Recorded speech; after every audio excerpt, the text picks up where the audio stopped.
Intervention et au salamé la biso na révérend pasteur Dumbi Dimpaka Faustin et à Otibongo na Kinshasa azali paroissien ya paroissia Bandalungwa azali en mission. Nous invitons le révérend pasteur de bien vouloir passer devant pour prendre la parole.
Ya solo ete na tele miawa na lotumu ya bambuta ko utagona na Mkamba Kinshasa Belgique ti sikoto komia na France na zuma loba awa na robonde ya te po ete mutamutu dia qui responsable asi abonné ni pour la biso ba intervenant pour abenga 2 hommes intervenants ya mwana pona ko gagner tango to kende molai benate to tacher tous à la bref.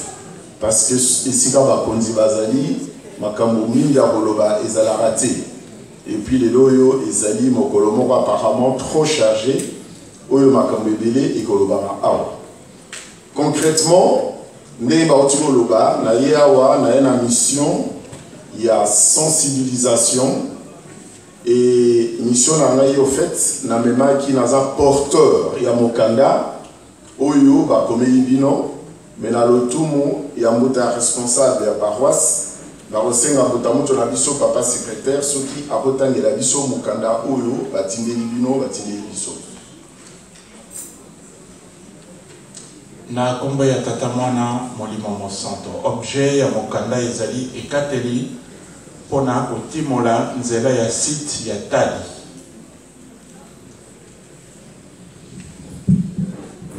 Au bandeko bonso, il y a comité mixte Angola, Bas-Fleuve, Namikili Europe, il y a église kimbangiste.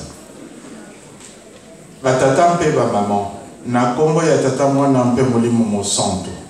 Boya mambote ya bolingo monene euti epai na biso, bandeko na bino, bana ya papa Simon Kimbangu Tiangani, molimo mosanto. Sango ya koyebisa bino ezali mingi te. Kasi boyebi ete papa mokonzi ya bule mokonzi ya lingomba na biso papa Simon Kimbangu Tiangani apesa biso mosala monene ya kotonga site ya tali kuna na Mkamba Yerusalemi. Pona yango asengi biso ete po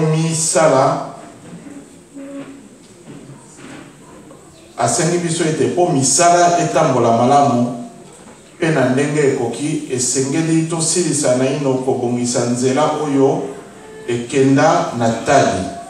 Nzela wana ezali na bangomba binene, bangomba ya kotelema pe milai penza. Nde tosali engagement na office de route po asala yango. Yango wana esengami na bino contribution ya lingomba ya $10,000. Poète misala et salema. Na yango révérend pasteur Dumbi Dimpaka Faustin azali na mokumba ya kokongola mosolo yango kuna na mikili miso ya poto Europe. Na ba ressortissant ya Angola pe ya Bas-Fleuve pe kokomisa yango awa na nkamba na direction générale ya comité mixte Angola-Bas-Fleuve ndenge akosalela yango. Boyebi ete ye révérend pasteur Dumbi Dimpaka Faustin azali na mokumba ya relation extérieure ya commission de construction ya site ya Tali. Tosengi boyamba ye pe bosala na ye elongo po résultat ya kitoko emonana ti na suka ya sanza ya mitano fin mai. Tosala mosala ya Tali nzambe na biso papa Simon Kimbangu Kiangani asepela biso bonso tozwa mapamboli ya minene oyo abombeli biso. Tika tata nzambe nkolo Yesu pe tata molimo mosantu bazala na bino. Tosilisi na kombo ya tata mwana pe tata molimo mosantu signé le révérend Wumba Diambu Alphonse, représentant légal premier suppléant. Na komba tata mwana pe tata molimo santu biso nyonso tolandi mokanda me mingi bayoki Tadi mingi basi bayoka komba Tadi mingi bayoki en lelo mbala liboso pona biso bana France bo excusez ngana nous musalo na sala yango déjà il y a 2 ans na sala yango na milimitaka na Belgique mais ya mbalo temps na kene nkamba babeta benda nga matoi po ete ba ibisangai que Belgique eza Europe te na Belgique particulièrement la paroisse à Waterloo, kuna basalaka déjà il y a 2 ans, toza na antenne kuna oyo a représenté ka comité mix Angola-Bas-Fleuve. Tout comme l'Anvers, toza na maman na biso azali kuna yende tozala te asala mosala wana. Na Liège nanu tozwa pena mutu oyo solo te makesa ya papa Simon akoka yondima mosala wana. Awa na France, ne va bien na matoi ya wana lobaki non ya mbaloyo je veux me faire violence pona koma na Allemagne, na Hollande, na France, Portugal na bisika nyonso na koma. Na mukuse Tadi to ki awa Tadi to ti koloba mingi ba oyo bazwa opportunité ba kenda déjà na Tadi. Kasi Tadi eloko ni neza na Tadi. Batata ba maman ndenge ba ti ko yisa biso awa tata nzamba za makamune asala. Tozali na mois de juin. Mois de juin, toki awa ndingi pasteur Hautiko Loba na bozongi la sumate ite. Mais toki date le 6 juin makambo oyo et mona ngi na date le 6 juin. Tata Nzambe alakisaki nguya na ye alakisa ibokasi na ye. Toyebi te tango administrateur du territoire Léon Morel azunzela ete akende ko tungisa papa Simon toba sur base ya télégramme oya zwaki na gouverneur monsieur de skipper oya zalai na boma abengaki abikenenga ko faire taire mutwana za o déranger kuna tango azo kende kuna toyebi ete papa Simon abandai ko bondela abandai ko salisa mais yena nguya na ya mona li batu bazwa ko zwa ya sala nini pona ko sécuriser famille na biologique azwaki mama Mwilu azwaki papa Dange na Puntima Joseph azwaki papa Fumwambanza akendeki kobomba bango na ndimankenge na Tadi abombaki bango na Tadi le 6 juin wana ndenge toti koyoka awa pardon lingomba na biso eza riche toza na makambo ebele basite ebele incommensurable oyo il faut sikoto valoriser yango parce que ya solo bato ebele toyokaka mangoma musuba ebisa biso na borin kuna na bane bisika boye na boye ngai na kenda Israël okotuna esika boye esika na kenda na ya Jourdain esika ba baptiza kolo Yesu eza wapi oh non ben on connaît pas l'endroit exact mais awa na ya Jourdain mais biso ke ina ka ba collection ya tombe ba collection esika ba baptiza papa Simon le moment est venu de valoriser ba site na biso wana surtout na horizon 2021 ne Lingomba a eu décision de valoriser la site nyonso ya Lingomba tozongeli ba tête donc Tadi ezali esika on est ce journal le 6 ezali journée de mémoire journée au bana na biso foba e barango ezali journaux yé adjoint yake ko sécuriser famille maman Mwilu ne na otko basala ki wana 3 jours et 3 nuits ne maman Mwilu tia kotaki na sali bangana na zemi na mokumba na ye ne sika tata mwasi akene gobota ma oba kunda na madinga donc ba oyo basi bakenda wana soko tali Mwana moke akoti na libanga wana eza mabanga esompile boye. Mwana moke akoti akobima kuna. Mutu amunene akoti akokota bimi. Mutu andenge na ndenge akota dimension sotolo bakokota bimi. Ndenge ezala na lutendele esika papa tika lokolo na ye. Donc ni yango liso eza na tadi. Na tadi toyebi ete mama na biso auti kopesa ona libonela batu misatu. Maman na biso alobi papa Simoyo toza na fungola les 4 coins du monde alobi yango. Mais le fungola on a les 4 coins du monde papa Simoyo zola ya on a tadi. Ba oyo basala école biblique ba mona la photo ezali ezo exister kolo esuka mona photographe azala giter. Kolo eso azopesa fungola il y a les 4 coins du monde na papa Simon la photo existe. Ezala ki wapi ezala ki na tadi. Ni na tadi patangeli biso mibeko les 10 commandements. Les 10 commandements Moïse azola yango na tadi libanga wana. O ba gravaki le 10 commandements azola yango na tadi. Ni na tadi. Na tadi papa Simon net azali omniprésent na zolba. Bakangi na Lubumbashi, bakangi na Boma, bakangi na Kafela, bakangi bisika na bisika. Ou toroyoka papa Simon akekota la bana na colonie scolaire na Boma, basololi azongi na prison na Lubumbashi. Abana ikotambola na avion spirituel, ezali hélicoptère wana ebongo na ezali banga soki na tadi komona ngo eza wana. Ngai na mona ngo, je peux pas raconter du bluff. Oya za mukatembe aoke na tadi akomona ngo. Na Elise ezali kolo mezali banga. Nini yango eza na tadi mai oyo Moïse apesa bana Israël bamela. Tamba beta inka olendo mai wana eza na tadi. Batata ba maman tokovanda to ba makambo ya tadi mususu ngongese pesa mai po pona kolobela yango mususu nanu nzela epesa mai te pona kolobela yango ye moko tata molimo sans tout le moment venu akoya koyebisa biso ba secret nyonso na tadi. Mais biso mokolo ya mai biso na payot na ye ba responsable ya comité mixte alobaki na biso que tadi ezali esika o eza concentré richesse matérielle et spirituelle à mokili mobimba.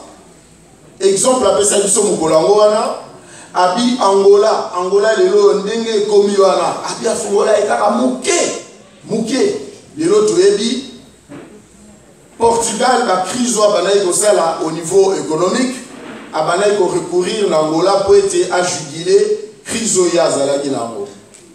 Batata ba maman wana nyo sezali richesse otolobeli matérielle richesse spirituelle totiko lobela makambo ya mibeko. Le papa lobaki eloko ko kangabino kaka mobeko mibeko bo batela mibeko le prescription de Dieu. Il est vrai que makambo toza olobela il faut ba na biso ba relayer yango. Ici parmi nous il y a des gens qui ne parlent pas nos 4 langues nationales et donc je suis tout à l'heure le prédicateur du jour. Il a essayé d'alterner pour une large compréhension. Donc je suis en train de dire je suis ici en vue de sensibiliser pour le site saint de Nkamba. Le Tadi, pardon, je voulais dire. Tadi est vraiment à quelques kilomètres de Nkamba. Vous prenez la route de Mpanga et vous arrivez très facilement à Tadi. Et Tadi, c'est un site hautement spirituel. Je suis en train de dire, par rapport aux autres confessions religieuses, nous avons de richesses spirituelles incommensurables et palpables, très concrètes. Par rapport aux autres. Qu'est-ce qu'on trouve en Kamba? Dans la prédication d'aujourd'hui, on nous a parlé de la date du 6 juin. Et donc, à cette date-là, Papa Simon s'entend qu'il devrait être malmené, agressé par l'administrateur du territoire Morel. Il avait estimé sécuriser sa famille au site de Tadi. Et donc, et là aussi, vraiment, il ne les a pas pris comme ça. Hein. C'était pas par un coup de baguette, la famille se retrouvait à Tadi. Famille, je voulais dire, maman Mouilou, papa Foumalongo, papa Foumambanza, je ne veux pas citer papa Kouloutou parce que lui, en fait, c'était son compagnon de lutte. et il est avec lui dans cette lutte-là avec Morel. Et Mahamoud a passé là-bas 3 jours et 3 nuits. C'est au terme de ces 3 jours qu'elle a accouché, qu'elle a eu Maman Siloulou, qu'on appelle Tata Mwasi, qui est enterrée à Madinga, qui est née le même jour. Elle a parlé, elle a marché, et voilà, elle est décédée le même jour. Et voilà, ça c'est à Tadi qu'elle a été passée ces 3 jours-là. Qu'est-ce qu'il y a encore à Tadi? À Tadi, disais-je, c'est là où se trouve concentrée la richesse ou les richesses matérielles et spirituelles du monde. À titre d'exemple, pour ce qui est de richesses matérielles, ce papa Simon Kimbangu qui nous l'a dit, il dit, mettons, l'Angola au jour d'aujourd'hui est convoité par pas mal de puissances mondiales. Il dit, la richesse qu'on trouve maintenant en Angola, en fait, c'est parti des Tadi. Et il avait essayé de concéder une partie infime de cette richesse. Et la richesse spirituelle, c'est à Tadi, en fait, que Moïse a reçu de Dieu le 10 commandements, parce que nous avons l'habitude de dire le 10 commandements de Moïse, mais ce ne sont vraiment pas les 10 commandements de Moïse, mais c'est la prescription de Dieu, c'est le 10 commandements de Dieu. Et là, il les a eu à Tadi. À Tadi, qu'est-ce qu'on trouve là-bas? À Tadi, on trouve l'eau que Moïse avait donnée aux Israélites, en fait, quand ils cheminaient pour aller à la terre promise. Et cette eau existe toujours. Moi qui vous parle ici, j'ai eu l'opportunité de boire cette eau. Qu'est-ce qu'on trouve à Tadi? À Tadi, il y a l'avion que je vais appeler un avion spirituel. L'avion que Papa Simon utilisait parce que Dieu est omniprésent. Pour étayer son omniprésence, il utilisait un hélicoptère qui lui permettait de se déplacer. Et cet hélicoptère est à Tadi. Il s'est matérialisé en pierre solide. Et voilà, qu'est-ce qu'on trouve à Tadi? À Tadi, on trouve pas mal de richesses qu'on ne peut pas étayer ici. On est en train de dire, il faut que vous, nos enfants, vous puissiez matérialiser tout ça pour que vous puissiez communiquer, parce que nous avons des choses concrètes au sein de notre Église. Et ce n'est pas des choses... mettons, aléatoires ou abstraites, du genre de trucs qu'on nous montre pas pour parler des autres mal. Nous avons l'habitude d'aller à Borin, à Saint-Rein, à Banneux, et voilà, donc là, mais pourtant les gens y affluent de manière inestimable. Mais la vraie richesse ou le vrai site spirituel que nous avons semble être négligé. Raison pour laquelle on nous demande de le valoriser. Surtout à l'horizon 2021, il sera question que l'Église kimangiste puisse répertorier toutes nos richesses spirituelles, tout ce que Papa Simon a fait, notamment le musée qui est au centre de tout, et nous puissions montrer ça au reste du monde. Alors, concrètement,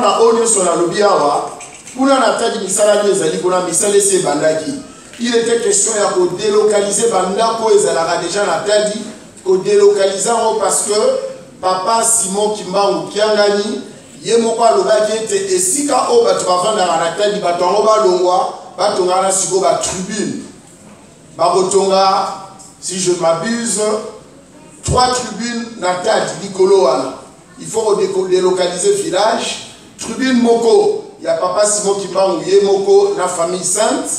Tribune Moko, il y a ma clergé. Tribune Moko, il y a ma l'État, tu vas inviter l'aide d'honneur. Et voilà donc 3 tribunes. Et puis, Ndaku Moko, si ma tribune à papa, et si Kaye, à Kokiko, il y a ma invité d'honneur.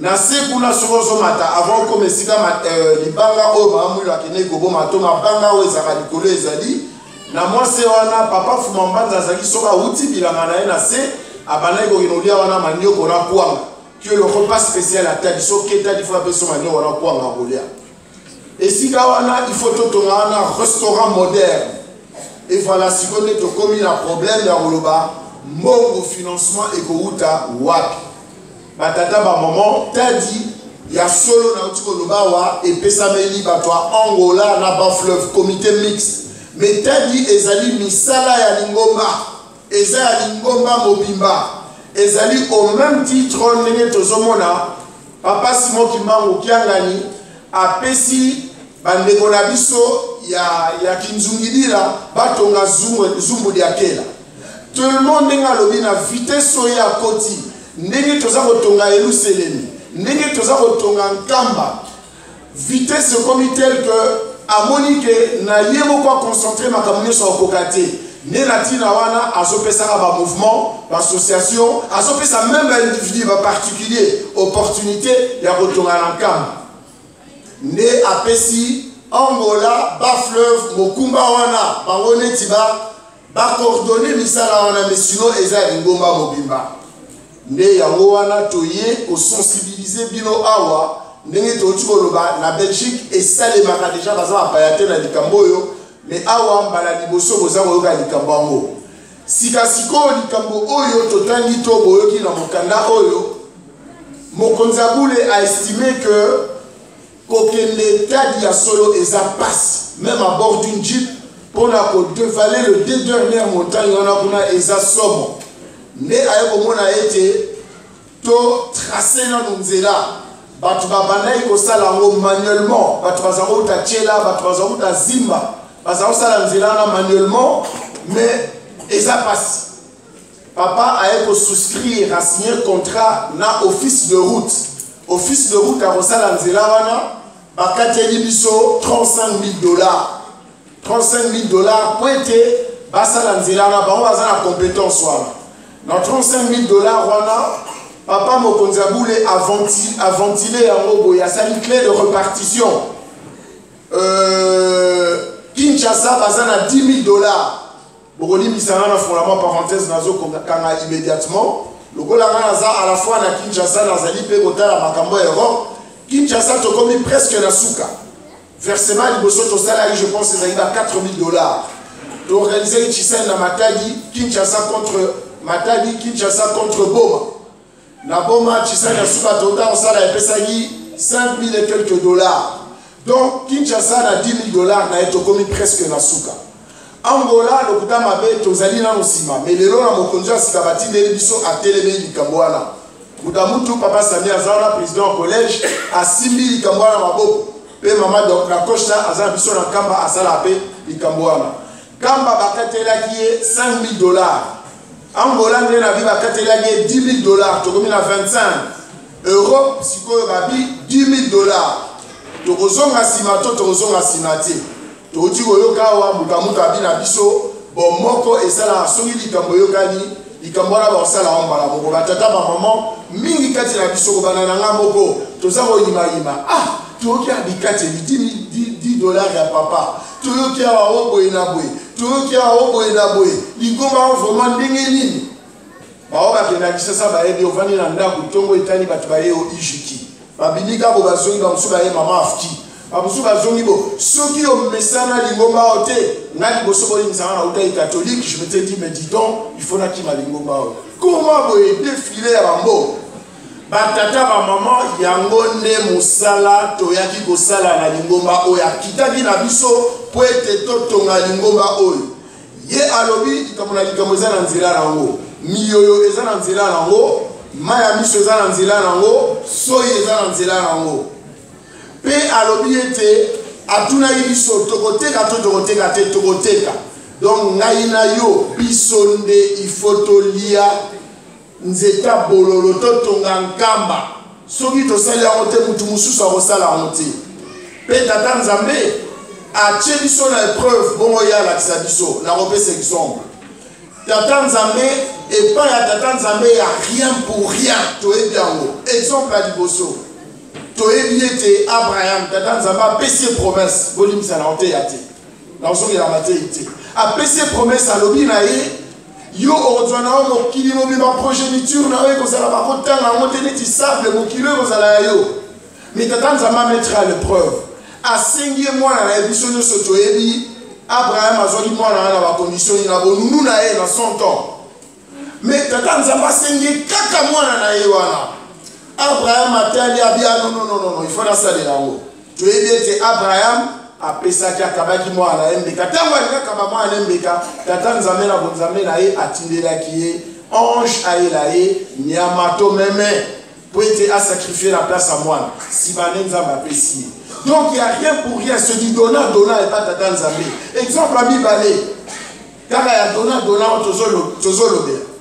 Tu es bien Esaú na Jacob, tu recota makambo et les gars kati bonate. Mais toi le baba, tata la bango abi azo pambola bango. Abi pa bango te, azo pambola Esaú. Abi na e kindi ko lambela ka supo ya kitoko, na nyamola ya bien. Na ya soki na le si manga inde na pesio bénédiction. Tu es bien haut. Donc condition ça kindi na mboma na malambela nga yango soki na le na pesio bénédiction.